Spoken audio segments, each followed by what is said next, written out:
യു.പിയിൽ പ്രയാഗിൽ നടക്കുന്ന മഹാകുംഭമേളയിലെ തിക്കിലും തിരക്കിലും പെട്ട് മരിച്ചവരുടെ എണ്ണം 40 കടക്കുന്നു. യു.പി സർക്കാരിൻ്റെ വിശദീകരണം 30 പേർ മരിച്ചു എന്നാണ്. അപ്പോൾ സർക്കാർ തന്നെ 30 പേർ മരിച്ചു തിക്കിലും തിരക്കിലും എന്ന് സമ്മതിക്കുന്നു. അനൗദ്യോഗിക റിപ്പോർട്ടുകളിൽ മരണം 50 വരെയൊക്കെ ഉയർന്നു എന്നും കേൾക്കുന്നുണ്ട്. എന്തായാലും ഇത്രയും പേർ മരിച്ച ഒരു ദുരന്തം, ഈ ദുരന്തം വരുത്തിവെച്ച ദുരന്തമാണ്. ഈ ദുരന്തത്തിലെ ഒന്നാം പ്രതി യു.പി സർക്കാരാണ്. വളരെ കൊട്ടിഘോഷിച്ച് മഹാകുംഭമേള അനൗൺസ് ചെയ്തിട്ട് തയ്യാറെടുപ്പുകളൊക്കെ നടത്തിയെന്ന് പറയുന്നു. 10,000 ഏക്കറിൽ ഒരു താൽക്കാലിക നഗരം പണിത്, പിന്നെ 7,000-ഓളം കോടി രൂപ യു.പി സർക്കാർ ചെലവഴിച്ചു. അങ്ങനെ പല അവകാശവാദങ്ങളും എല്ലാ സജ്ജീകരണങ്ങളും ഏർപ്പെടുത്തി. എന്നിട്ടും തിരക്കിൽ ഇത്രയും മരണം, ഈ ദാരുണ സംഭവം. അപ്പം അതിലെ ഒന്നാം പ്രതി യു.പി ഗവൺമെൻറ്റാണ്, ഇതിൻ്റെ സംഘാടകർ. സർക്കാരിന് വൻ വരുമാനം ഉണ്ടാക്കുന്ന പരിപാടിയാണ് മഹാകുംഭമേള എന്ന് പറയുന്നത്. ഏകദേശ കണക്ക് 2 ലക്ഷം കോടി രൂപയുടെ വരുമാനം യു.പി സർക്കാരിന് നേടിക്കൊടുക്കുന്നതാണ് ഈ പറയുന്ന 12 വർഷത്തിലൊരിക്കൽ നടക്കുന്ന കുംഭമേള.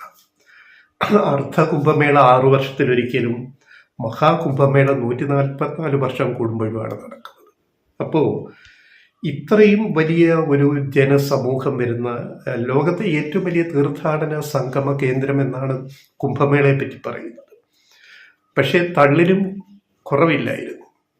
45 കോടി ജനം വരുമെന്നാണ്, തീർത്ഥാടകർ എത്തുമെന്നാണ് ഈ ഇത്രയും ദിവസം, അതായത് 45 ദിവസത്തെ ആഘോഷത്തിൽ, അതായത് ജാനുവരി 13 മുതൽ ഫെബ്രുവരി 26 വരെ 45 ദിവസത്തെ ആഘോഷത്തിൽ 45 കോടി ആൾക്കാർ എന്ന് പറഞ്ഞാൽ ഒരു ദിവസം 1 ലക്ഷം, ഒരു ദിവസം 1 കോടി എന്ന് വെച്ചിട്ട് 45 കോടി വരുന്നത്. ഇതൊക്കെ ഒരു വല്ലാത്ത പറച്ചിലല്ലേ? നമ്മുടെ ഇന്ത്യയിലെ ജനസംഖ്യയുടെ ഏതാണ്ട് ഒരു 1/3 പ്രയാഗിലെത്തുമെന്ന് കുംഭമേളയ്ക്ക്. ഇങ്ങനെയൊക്കെ തള്ളിവിടാൻ തുടങ്ങിയാൽ പിന്നെ മാധ്യമങ്ങൾ ഒട്ടും മോശമല്ല കണക്കുകൾ കൂട്ടി പറയുന്നതിൽ. അപ്പോൾ ഇവിടെ മരിച്ചവരെ മോക്ഷം കിട്ടിയെന്ന് പറയണമെന്നാണ് സംഘപരിവാറിൻ്റെ, അവിടുത്തെ ആൾക്കാരുടെ, മറ്റൊരു യു.പി ഗവൺമെൻറ്റിൻ്റെ ഉൾപ്പെടെ അവർക്ക് മോക്ഷം കിട്ടിയത്രേ.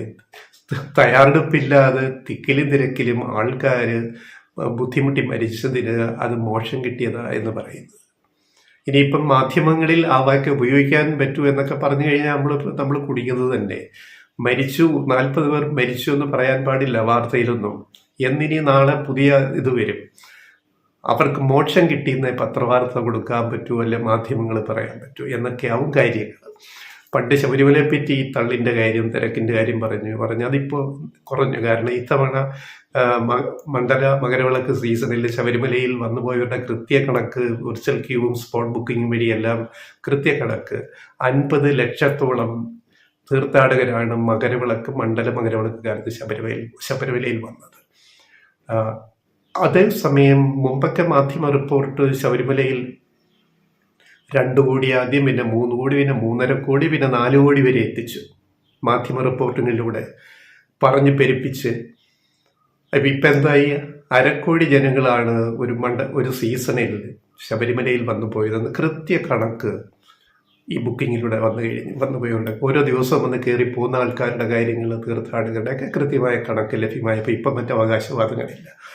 മറ്റൊന്ന് ആറ്റുകാൽ പൊങ്കാലയെ പറ്റിയായിരുന്നു.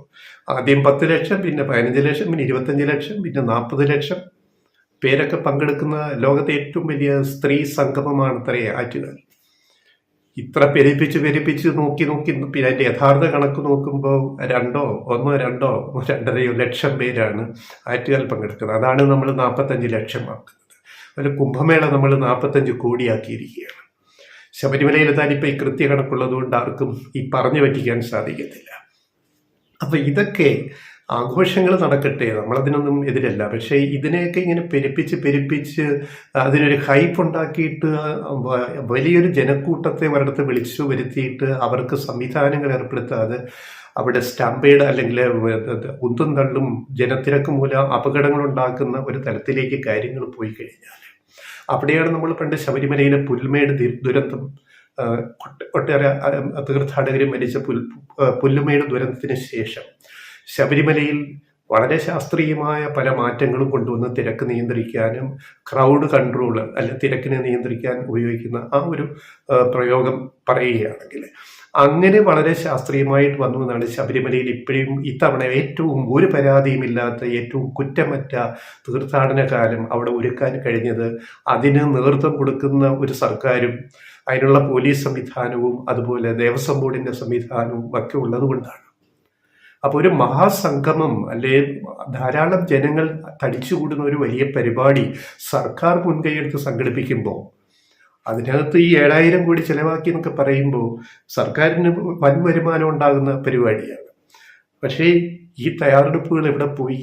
ഇത്രയും വലിയൊരു ദുരന്തം എങ്ങനെയുണ്ടായി? അപ്പോൾ കണക്കുകൾ പെരുപ്പിച്ച് പറയുമ്പോഴും അവിടെ എത്തുന്നവരുടെ തിരക്ക് നിയന്ത്രിക്കാൻ ശക്തമായ സംവിധാനങ്ങൾ ക്രമീകരണങ്ങളൊക്കെ ഒരു ഉത്സവ മേളയിൽ ഉണ്ടാവേണ്ടതാണ്. ഇപ്പോൾ കുംഭമേള മാത്രമല്ല, വേറെ എത്രയോ പരിപാടികൾ ധാരാളം ജനങ്ങൾ പങ്കെടുക്കുന്ന നടക്കുന്നു.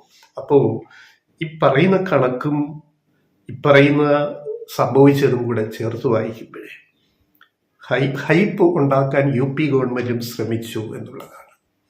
പബ്ലിസിറ്റിയൊക്കെ വേണം എല്ലാത്തിനും. പക്ഷേ പബ്ലിസിറ്റി കൊടുത്ത് ഇത്രയും ആൾക്കാർ അവിടെ എത്തിക്കഴിയുമ്പോൾ അവരെ നിയന്ത്രിക്കാൻ കഴിയാത്ത ഒരു ഭരണ സംവിധാനത്തിന് അവരാണ് ഇതിലെ ഒന്നാമത്തെ ഉത്തരവാദി. UP ഗവൺമെൻറ്റാണ്.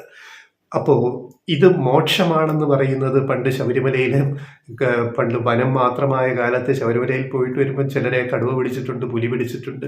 അപ്പം അന്നൊരു പറച്ചിലുണ്ട്, അത് അയ്യപ്പന് അത് മോക്ഷം കിട്ടിപ്പോയ തീർത്ഥാടകന് എന്ന് പറയാറുണ്ട്. എന്ന് പറഞ്ഞ പോലെ തീർത്ഥാടന കേന്ദ്രങ്ങളൊക്കെ പോയിട്ട് വല്ല അപകടം പറ്റിയാൽ, മരിച്ചാൽ, അല്ലെ വന്യമൃഗങ്ങൾ പിടിച്ചാലും ഒക്കെ അതെല്ലാം മോക്ഷമാണെന്ന് വരെ വിശ്വസിപ്പിക്കുന്ന രീതിയിലേക്കാണ് ഇപ്പം ഈ അവസാനം കുംഭമേളയിൽ നടന്ന ഈ ദുരന്തത്തെയും മോക്ഷം പ്രാപിക്കലായിട്ട് ചിത്രീകരിക്കുന്ന ഒരു നിലയിലേക്ക് ഭരണകൂടവും പോയിരിക്കുന്നു എന്നുള്ളത്. മാധ്യമങ്ങളും ഇനി നാളെ ഇതൊക്കെ ചെയ്യേണ്ടി വരും, ഇങ്ങനെയൊക്കെ പറയേണ്ടി വരും എന്നുള്ളൊരു അവസ്ഥ നമ്മൾ ആലോചിച്ചു.